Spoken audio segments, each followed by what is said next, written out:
হচ্ছে যে sand replacement মেথডের স্যান্ড কোন এটা, হ্যাঁ, উইথ বোতল। দেখেন এটা একটু দেখেন খেয়াল করে টেস্টটা কিভাবে করে।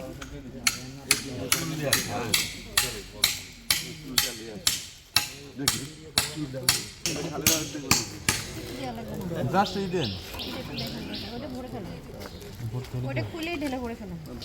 এই দেখেন আপনাকে বলছিলাম অটো স্যান্ড, এটা হচ্ছে অটো স্যান্ড। হাত দিয়ে চেক করে দেখেন।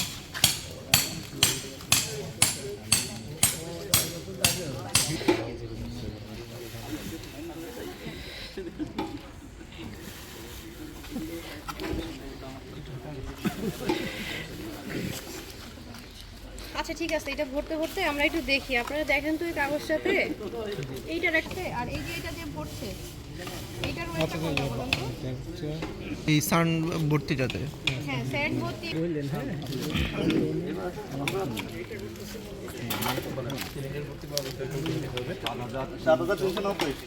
একটু লিখে ফেলেন সবাই, ৭,৩৯০।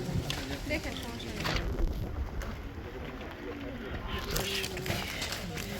৭,৩৯০। কি বলেন তো ৭,৩৯০ ডাব্লিউ কোনটা বলেন?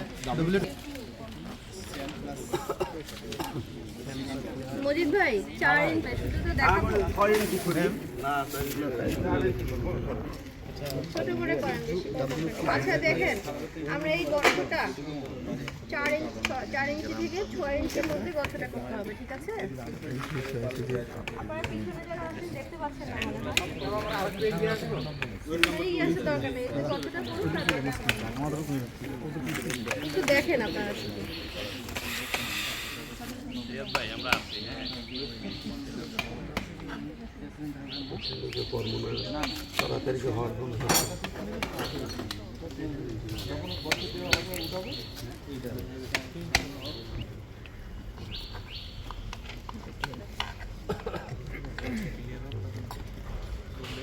কি পরীক্ষা করেছি আমরা শুনি। ফিল্ড ডেনসিটি দিয়ে কি মেজার করবেন বলেন? ঘনত্ব, আর ডিসিপি দিয়ে কি মেজার করবেন? স্ট্রেংথ,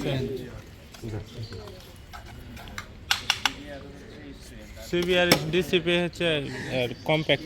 যারা কন্ট্রাক্টাররা অনেক সময় করবে কি আপনার কিছু মাটি যদি বাইরেতে তাহলে ওয়েট বেশি হবে না, আর এখানে যেটুকু মাটি উঠছে জাস্ট অতটুকু মাটি আবার ওয়েট দিলে আবার বালু ঢুকলো ওইটা আবার ইয়ে করতে হবে, এটা নিতে হবে। কিন্তু আপনি মাটি দিলে তো এটা আরও ওয়েট বেশি হয়ে যাবে, এই জন্য এগুলো খেয়াল রাখতে হবে। মানে এই মাটিটা বাহিরেও না যায় ভিতরেও না হয়। এইটা বেস প্লেটের উপর যতটুকু আপনি মানে ম্যাক্সিমাম ইয়ে দেখবেন সবটা উঠাই নিতে হবে, বাইরে থেকে শিকড় পাথর খোয়া টোয়া যা আছে সব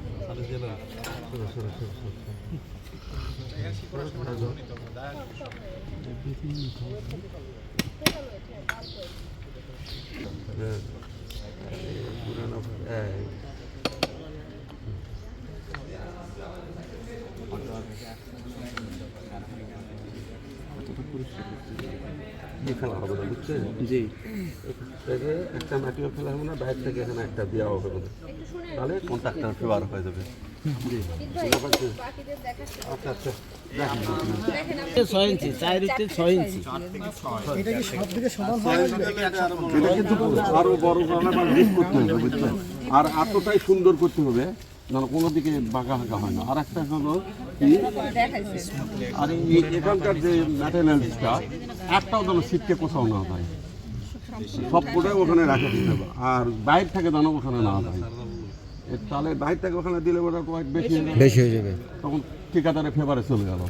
আর আমরা যখন পরীক্ষা করবো তখন এখানকার অ্যাকুরেট থাকতে হবে। এখন এই বাকেটটা এখানে দিয়ে দেবো, তাহলে এর মতো করা যাবে। গর্তের তলদেশে সমান হতে হবে, হ্যাঁ গর্ত অ্যাকুরেট হতে হবে এবং মাপ নিতে হবে যে এটা 6 ইঞ্চি কিনা, এটা 4 ইঞ্চি কিনা। জি ছাড়ে এটা বালু যায়, এটা কিন্তু খুব ভরে যাওয়ার পরে বালির ওজন নিতে হবে না আগে, মাটির বাকেট সহ হয়েছে ৭,৩৯০। ওজন কি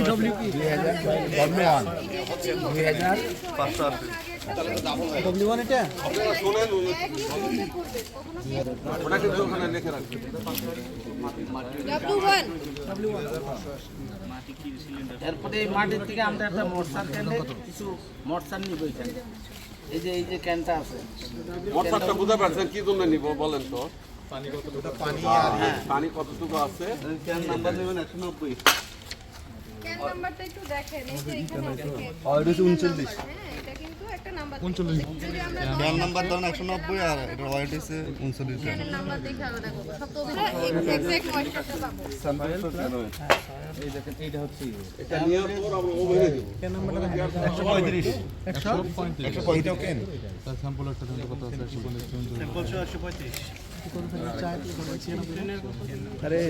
কিন্তু পড়বে না, কারণ কি ওটা ফিল আপ হয়ে গেছে। আর একটা দানাও পড়বে না, কারণ ওটা একদম ফিল আপ হতে যতটুকু লাগে পুরোপুরি কমপ্লিট। ঠিক আছে, আচ্ছা এবার আমরা উঠাই ওটার ওজনটা নিব। দেখেন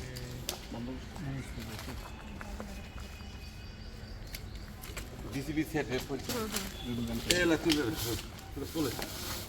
আচ্ছা এবার দেখেন, এবার যে আমরা ওইটার ওজনটা নিচ্ছি, এবার কি পারলাম? 680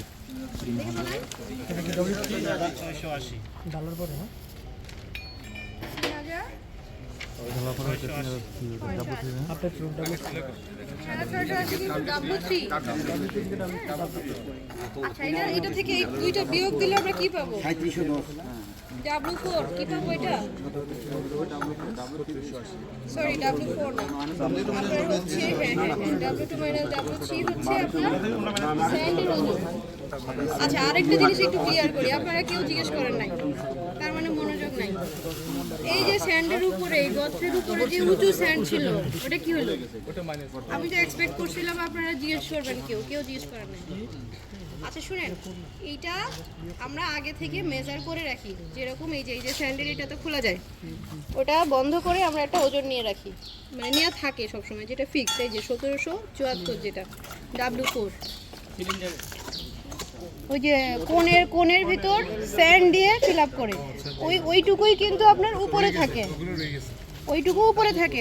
ওই গর্তের বাইরে যেটুকু থাকলো সেইটুকু হচ্ছে এটা 1774। ঠিক আছে, আচ্ছা এবার W5টা বের হলো।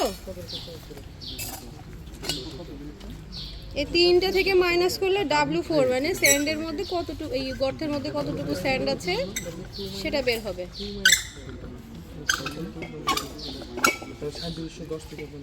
বের হয়েছে?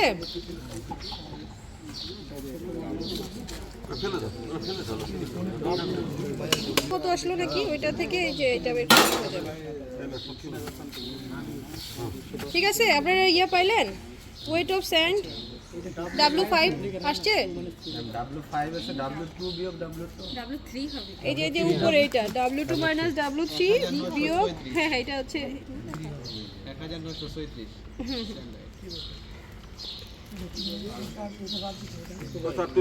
উপরে দুইটা বাদ দিতে হবে আর কি, এখানে একটু ভুল আছে, W2 মাইনাস W3 হবে আর কি, মাইনাস W4। তাহলে কি পাবো? শুধু ওই গর্তের মধ্যে যেটুকু স্যান্ড আছে সেটা পেলাম।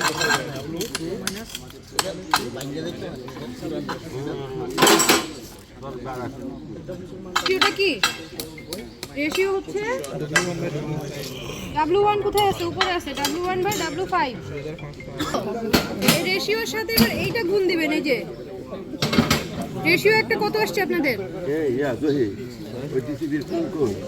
1488। এই যে উপরে Y আছে, এটা গুণ দেন। ঠিক আছে, দিয়ে আমরা কি পাবো? বাল্ক ডেনসিটি পাবো। এরপরে এই যে একটা বাল্ক ডেনসিটি পাওয়া গেল, পাওয়ার পরে আমরা ময়েশ্চারেরটা আমাদের 24 ঘন্টা ছাড়া হবে না। তো ধরে নিলাম আমরা ময়েশ্চার এই যে ক্যালকুলেশন করে 15% হচ্ছে ময়েশ্চার পেয়েছি। ঠিক আছে, এবার 15% ময়েশ্চার, এবং আমরা ওই যে এখান থেকে আমরা এক বস্তা স্যাম্পল নিয়ে ম্যাক্সিমাম ড্রাই ডেনসিটিটা এটাও ফিল্ডে করতে হয়, এই ল্যাবে এসে করতে হয়, এটা সময় লাগে। ঠিক আছে, 24 ঘন্টার মতো সময় লাগবে এটা করতে। তো এটা এখন যেহেতু করা সম্ভব না, তো এই যে আমরা একটা ম্যাক্সিমাম ড্রাই ডেনসিটি পাইলাম, তাহলে এখন কি করব? এই যে FDD, এই যে বাল্ক ডেনসিটি ডিভাইডেড বাই এই dry density divided by maximum density কোন 100 করলে আমরা কম্প্যাকশন পার্সেন্টেজটা পেয়ে যাব। ঠিক আছে, ক্লিয়ার? আপনারা সবাই ক্লিয়ার? প্রথমে দেখলেন যে আমরা একটা গর্ত করলাম, আপনারা একটু শুনেন। প্রথমে দেখলাম একটা গর্ত করলাম, গর্তের যে মাটিটা সেটার একটা ওয়েট নিলাম, সেটা হচ্ছে W1, ঠিক আছে? তারপর ওই যে স্যান্ড বোতলটা স্যান্ড দিয়ে ফিল আপ করলাম, ওটা W2। এবার মাটি ভরার পরে গর্তের ফিল আপ হওয়ার পরে একটা ওজন নিলাম স্যান্ডের, সেটা W3। হ্যাঁ, সবই অটো স্যান্ড, সেটা W3, ঠিক আছে? এবার পরেরটা কি W2 মাইনাস W3, ঠিক আছে? আর এখান থেকে এই যে কোণের মধ্যে যে স্যান্ডটা ছিল, এইটা সব তিনটা বাদ দিলে কি থাকবে? W5।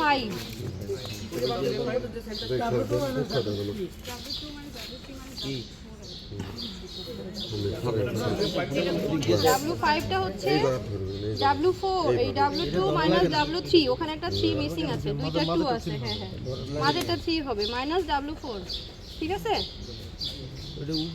একটুখানি দাঁড়ান, তিনটা মাইনাস করলে কি পাবো? W5 পাবো।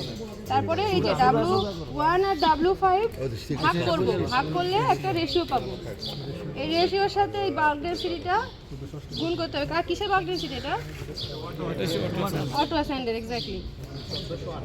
তারপরে গেল একটা, এরপরে এই যে আমরা ক্যানের মধ্যে নিলাম না, মাটি নিলাম না, ওইটার ময়েশ্চারটা আমরা 24 ঘন্টা ওভেনে রেখে করতে হবে, যেটা এখন সম্ভব না। ধরে নিলাম আমরা এটাই, তাহলে শেষে আসছে ময়েশ্চার কত? 15%, 15.13%। তাহলে আমরা এখানে পরে ড্রাই ডেনসিটির একটা ইকুয়েশন আছে, 100 গুণ y কি? এই যে bulk density divided by 100 plus moisture. তাহলে করলাম কি পারলাম? Dry density. আর ল্যাবে যে আমাদের একটা ম্যাক্সিমাম ড্রাই ডেনসিটি করতে হয়, সেটার প্রসেসটাও আলাদা, সেটা আপনার সময় লাগে আর কি। তো এইটা করে ধরলাম আমরা এই যে 1653 একটা ম্যাক্সিমাম ড্রাই ডেনসিটি পেয়েছি। এবার এই দুটো ভাগ গুণ 100 করলে আমরা কম্প্যাকশনটা পেয়ে যাব। ক্লিয়ার? এখানে এটা ওয়াই তো এটা তাই না?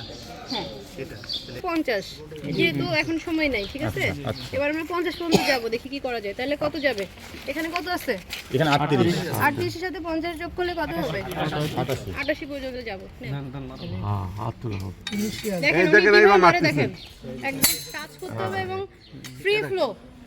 এটা টাচ করতে হবে, এটা যেন দূরে টাচ করা যায় না। 2 3 4 এই 5 কত দেখেন পার হয়ে গেছে 80। দাঁড়ান, এটা 88 আছে, 89 হবে আর কি, 89। আচ্ছা, তাহলে আমরা ব্লো 100 থিকনেস 100 ধরি নাকি? তাহলে আরেকটু সুবিধা হবে। দেন দেখি 100 দেন। ধরতে লাগছেন, রিডিং লাগছেন এটা। ও মা, এটা তো ব্লু পাঁচটা লাগছে, এটা 100 চলে আসছে ম্যাম, 100 আসছে। তাহলে কি আরেকটু বেশি ধরি থিকনেস? আচ্ছা, আর 5টা দেন, আর 5টা দেন, আরো 5টা দেন। না থিকনেসটা তাহলে আমরা কত ধরতেছি এখন? 150 তাহলে ওখানে 38 আর 150 কত? 188 পর্যন্ত যাবে, ঠিক আছে? আচ্ছা, মারেন। তাহলে আপনারা লেখেন 5টা ব্লো হলো কত? 38 ছিল, তাহলে 62 আছে, 62 আছে 5টা বলতে।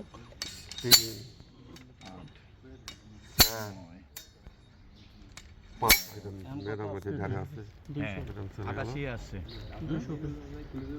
188 90 90 থেকে কই 90 থেকে আছে। আরে বাবা, নিচে এইদিকে দেখেন না, এইদিকে গ্যাপ আছে না একটা, এটা কোথায় 90 থেকে গেছে? 88 আছে, ঠিক আছে, ঠিক আছে, হ্যাঁ কত গেছে? 188।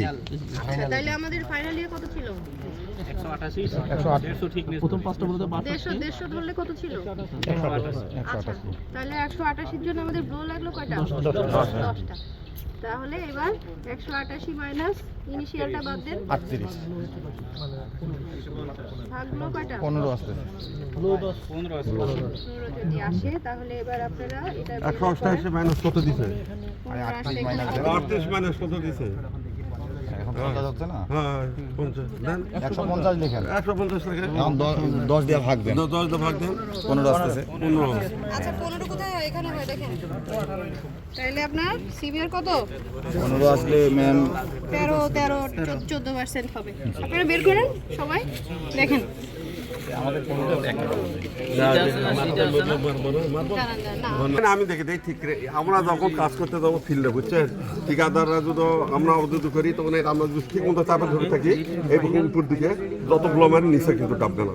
এই একটা গেল, আর একটা গগল হলো কি, যখন আমি ঠিকাদারের পক্ষে কথা বলবো তখন এটা জোরে এইভাবে এর সাথে দাঁড়িয়ে দিব, মানে একটু উপরে যাবে। হ্যাঁ এটা একটু বুঝা গেল, তখন এটা একটু হালকা কমে যাচ্ছে। অনেক সময় একটু নিচ থেকে ছাড়ে, একটু নিচ থেকে ছাড়ে। আর হাতটা অনেক সময় এটা না, এটা অনেক সময় ধরে উপরে ধরে থাকে, কেউ টানে ধরে থাকে। এই যেমন এইরকম কে দিলাম, বুঝছেন, হবে না কিন্তু। হবে না কিন্তু। সিস্টেমটা এটা দেখেন, একটা দেখেন, এই ঠিক লাগালাম, এই ছাড়ে দিলাম। Free flow. আচ্ছা আমরা নিজে হাত দিয়ে একটু করি, এটা দরকার নাই তো, এটা দরকার নাই। আচ্ছা কি মানে বোলটা দিব আর নতুন করে বসাই, আচ্ছা বসান, সাইডে বসান, সাইডে বসান। সাইডে বসাই। আচ্ছা তাহলে নতুন করে উঠে আমি ওই জায়গায় ধরে মাটি তো, এটা তো ঝামেলা।